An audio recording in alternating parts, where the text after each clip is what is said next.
রাঙ্গুনিয়া উপজেলা বিএনপি নেতা ও রাজনগর ইউনিয়নের বাসিন্দা মোহাম্মদ কামরুল ইসলাম শিকদার মোসার স্মরণে ইফতার সামগ্রী বিতরণ করেছেন তার পরিবার। খুশি হয়েছেন? খুশি আছি।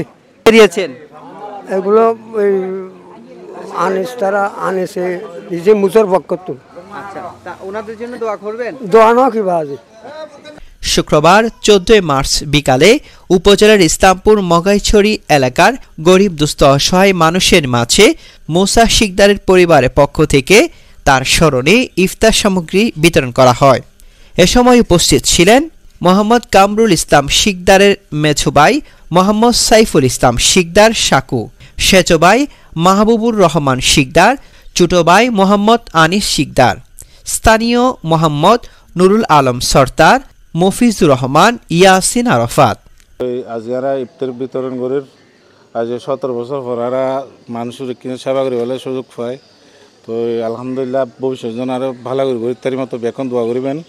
আর যে ইফতার মাপের বিশেষ করে আর ভাই মৌসা শিকদার জিবা সব মানে গুমগি গাছ 10 বছর যাবত তুলো নফার তু স্মরণ আর এরা যে বিতরণ করে দোয়া মাহফিল মানে দোয়া কামনা করে এলাকাবাসী ওনারা আর আল্লাহ দোয়া করিবেন এবং আর ভাই মুসো আজ 10 বছর ঘুমে গিয়ে তার মাঠ ফেরাত আল্লাহ ওনারা কিন্তু দোয়া করিবেন আর যেন ওনার সেবায় নিয়োজিত থাকি তারিবে তো ভবিষ্যতেও ওনারা দোয়া করিবেন। আর বিএমপি শহীদ সালাউদ্দিন কাদের চৌধুরী হুমাম কাদের চৌধুরীও দোয়া করিবেন। আর যেন নির্বাচন তারিখ আসন্ন তো ওনারা বেকুন দোয়া করিবেন আল্লাহ। ইফতার সামগ্রী বিতরণের সময় মোসা শিকদারের ভাইয়েরা বলেন, আমাদের ভাই উপজেলা বিএনপি নেতা মোহাম্মদ কামরুল ইসলাম শিকদার মুসাকে গত 2016 সালে আওয়ামী লীগ সরকার অন্যায়ভাবে সন্ত্রাসী বাহিনী দিয়ে ছেলের মাথায় অস্ত্র ধরে তাকে গুম করা হয়।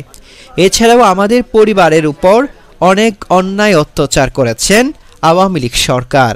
ছাত্র জনতার আন্দোলনের মধ্য দিয়ে আজ দেশ পুনরায় স্বাধীন হওয়ার পর দীর্ঘ 17 বছর পর ঘরবাড়িতে এসে মানুষের পাশে দাঁড়ানোর সুযোগ হয়েছে এবং মানুষের পাশে দাঁড়িয়ে কিছুটা সহযোগিতা করার চেষ্টা করে যাচ্ছি। আমরা সরকারের প্রতি আমার ভাইয়ের হত্যার দৃষ্টান্তমূলক শাস্তি দাবি জানাচ্ছি।